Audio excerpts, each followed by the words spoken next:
सुनसान नगरी एक ऐसा शांत शहर जिसका नाम सुनकर हर गांव का बच्चा बच्चा डरता था, क्योंकि लोग मानते थे कि सुनसान नगरी पर किसी भयानक आत्मा का साया है जिसका नाम था पत्थर दानव। वह किसी पत्थर की मूर्ति जैसी लगती थी। शाम के समय वह आत्मा लोगों को छिप छिप कर देखती थी और उनमें से किसी एक को अपना निशाना बनाती। और फिर जब रात में गांव सुनसान हो जाता और वह आदमी अपने घर में आराम की नींद सो रहा होता, तब वह पत्थर दानव उसके घर में जाती। वह उसे देखती और कहती, क्या तुम राजू मूर्तिकार को जानते हो? उसकी ये बात सुनकर लोग हैरान रह जाते और कोई भी जवाब नहीं देता। अपने सवाल का जवाब न पाकर मूर्ति दानव गुस्सा हो जाती और उस इंसान को भी अपनी तरह पत्थर की मूर्ति बनाकर वहां से चली जाती। सुबह लोगों को गांव में हर जगह पत्थर जैसे जमे हुए लोग मिलते। सारे लोग किसी मूर्ति की तरह थे। गांव के बचे खुचे लोगों के मन में एक ही सवाल था, आखिर यह राजू मूर्तिकार है कौन? उसी गांव में एक लड़का रहता था, रश। एक अजीब लड़का था। वह घर में बहुत ज्यादा रहता था और बाहर कम निकलता था। न वह लोगों से बात करता था, न किसी से मिलता। उसके घर में बस एक मूर्ति थी जो उसके पिता की आखिरी निशानी थी। वह अक्सर अकेला बैठकर उस मूर्ति से बातें करता रहता। कभी कभी गांव के कुछ लोग उसे उस मूर्ति से बात करते हुए देख लेते थे और हंसकर कहते, लगता है यह पागल है। लेकिन किसी को भी उस मूर्ति का असली सच नहीं पता था। एक रात रर्षभ घर में सो रहा था और मूर्ति उसके पास रखी हुई थी। अचानक वह हिली और फिर चलती हुई घर से बाहर निकल गई। बाहर जाते ही उसने अपना रूप बदल लिया और एक मूर्ति दानव भूतनी बन गई। फिर वह गांव में जाकर लोगों को मारने लगी और फिर घर वापस आकर दोबारा मूर्ति बनकर चुपचाप बैठ जाती। आत्मा को लगता था कि ऋषभ कुछ नहीं जानता, लेकिन एक रात ऋषभ ने उसे देख लिया। अरे, यह मूर्ति ही वह भूतनी है जो लोगों को मार रही है। ऋषभ चुपके से उसका पीछा करते हुए गांव के पास पहुंचा। वहां वह गुस्से में खड़ी थी। ऋषभ भागते हुए उसके पास गया और बोला, तुम कौन हो और इस निर्दोष आदमी को क्यों मार रही हो? आत्मा ने धीरे से ऋषभ की तरफ देखा और बोली, मैं तुम्हारी माँ हूँ बेटा, और इस आदमी ने तुम्हारे पापा का खून किया है। ऋषभ हैरान रह गया। फिर उसकी माँ ने उसे सब बताया। बहुत सालों पहले मैं और तुम्हारे पापा इसी गांव में रहते थे। तुम्हारे पापा एक मूर्तिकार थे जो बहुत ही सुंदर मूर्तियां बनाते थे। उन्हें खरीदने के लिए लोग दूर दूर से आते थे और उन्हें महंगे दामों में खरीदे थे। इससे हमारी अच्छी कमाई होती थी और हम दोनों बहुत खुश थे। लेकिन उसी गांव में एक और मूर्तिकार था, राजू मूर्तिकार। उसने तुम्हारे पापा से ही काम सीखा था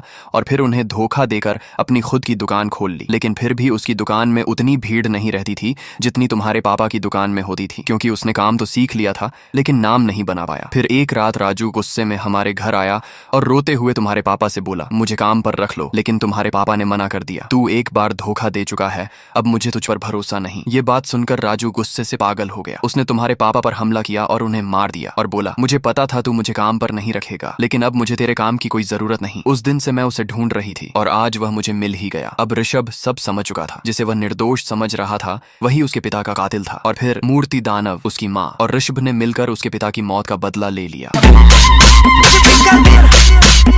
सुनसान सा गांव के कुछ दूर एक बड़ी हवेली थी। लालची लोग उससे बहुत दूर रहते थे और गरीब अक्सर उदास होकर उसके अंदर जाते और वापस आते वक्त बहुत खुश और अमीर हो चुके होते थे। लोग कहते थे वह हवेली गरीबों के लिए एक वरदान है। हवेली के पीछे एक बड़ी सी झील थी। रात में अगर कोई आदमी वहां जाकर कहता, गुलाबो मेरी मदद करो, तो झील का पानी हिलने लगा और फिर पानी के अंदर से धीरे धीरे एक गुलाबी परी बाहर निकलती। वह देखने में बहुत ही खूबसूरत लगती थी, जिसे देखकर कोई भी पागल हो जाता। परी धीरे से कहती, मांगो, क्या चाहिए? आदमी धीरे से कहता, मेरा बच्चा बीमार है, मुझे कुछ पैसे दे दो। वह जरूरतमंद लोगों की मदद जल्दी से कर देती थी। लोग मदद पाकर खुशी से नाच उठते थे। लेकिन अगर कोई लालची इंसान लालच में आकर उस झील के पास जाकर गुलाबी परी को पुकारता, तो झील का पानी जोर जोर से हिलने लगा और आसमान का रंग लाल हो जाता और फिर अंदर से गुलाबी परी की जगह काली परी निकलती। लालची आदमी उसे देखते ही चौंक जाता, लेकिन वह परी उसे अपने साथ झील के अंदर ले जाती और गायब हो जाती। अगले सुबह झील के पास उसकी लाश मिलती। गाँव के सारे लालची लोगों के मन में एक डर था, इसलिए वह कभी झील के पास नहीं जाते थे। उस गांव में एक लड़का रहता था, रवि। रवि अपने पिता के साथ अकेला रहता था क्योंकि उसकी माँ बचपन में कहीं गायब हो गई थी। रवि के पापा किशोर एक मछुआरे थे जो दिन रात झील से मछलियां पकड़ते और बाजार में बेचते थे, जिससे उन्हें कुछ पैसे मिल जाते थे। लेकिन वह पैसे बहुत कम होते थे। किशोर का सपना था अपने बेटे को पुलिस वाला बनाना, लेकिन उसके लिए बहुत पैसे चाहिए थे। एक शाम किशोर ने एक बड़ा कदम उठाया। वह काम पर तो गया लेकिन वापस नहीं आया। रवि घबरा गया। आखिर पापा कहाँ चले गए? वह उन्हें ढूंढने निकला। सुबह से शाम हो गई लेकिन वह नहीं मिले। आखिर में मिली तो सिर्फ उनकी कुल्हाड़ी, वह भी झील के पास। रवि चौंक गया। कुल्हाड़ी तो यहाँ है लेकिन पापा गायब हो गए। तभी वहाँ एक बाबा आए और बोले, क्या हुआ बेटा, किसी को ढूंढ रहे हो? रवि घबरा कर बोला, मेरे पापा की कुल्हाड़ी यहाँ है लेकिन वह नहीं मिल रहे। बाबा ठंडी आवाज में बोले, अब वह कभी वापस नहीं आएंगे, वह जा चुके हैं। रवि चौंक गया। कहाँ गए मेरे पापा? बाबा ने कहा, उन्हें लाल परी ले गई, अब कुछ नहीं हो सका। फिर बाबा ने एक काला सच बताया। कुछ महीने पहले की बात है, यहाँ एक औरत की लाश मिली थी जिसका खून किया गया था और उस दिन से यहाँ एक आत्मा भटक रही है जो गरीबों की मदद करती है और अमीरों को मार देती है। रवि चौंक गया, लेकिन मेरे पापा तो गरीब आदमी है, उन्हें क्यों ले गई। उस रात रवि को बिल्कुल नींद नहीं आई। गुस्से में उसने कहा अब मुझे ही कुछ करना होगा। वह घर से निकला और सीधा झील के पास पहुंच गया। वहां खड़े होकर उसने गुलाबी परी को पुकारा। अचानक झील हिलने लगी और अंदर से गुलाबी परी निकली। उसने कहा मांगो, क्या चाहिए? रवि ने कहा क्या तुमने मेरे पापा को देखा है? उनका नाम किशोर है। गुलाबी परी ने जैसे ही उनका नाम सुना वह गुस्सा हो गई और अचानक लाल परी में बदल गई। रवि ने पूछा तुम इतना गुस्सा क्यों कर रही हो? मेरे पापा ने तुम्हारा क्या बिगाड़ा है? लाल परी ने धीरे से कहा तुमने अभी भी नहीं पहचाना रवि, मैं तुम्हारी माँ हूँ। रवि चौंक गया। फिर उसकी माँ ने सब बताया। कुछ साल पहले मैं और तुम्हारे पापा साथ रहते थे, हम दोनों खुश थे, लेकिन एक दिन तुम्हारा जन्म हुआ। तुम्हारा चेहरा तुम्हारे पापा से बिल्कुल अलग था, जिस वजह से उन्हें मुझ पर शक होने लगा। एक दिन शक में आकर उन्होंने मुझे मारने का प्लान बनाया। एक शाम वह मुझे झील के पास ले गए, वहाँ कोई नहीं था। अचानक उन्होंने मुझे झील में धक्का दे दिया और वहाँ से चले गए। इसी वजह से मैं डूब कर मर गई। रवि ये सब सुनकर रो पड़ा। धीरे से बोला मुझे मेरे पापा वापस कर दो, अभी के अभी। गुलाबी परी हंसने लगी और तभी जादू हुआ। रवि की आंखें खुली। वह इतनी देर से सपना देख रहा था। उसके मम्मी पापा उसके सामने खड़े थे और यह सब बस एक डरावना सपना था।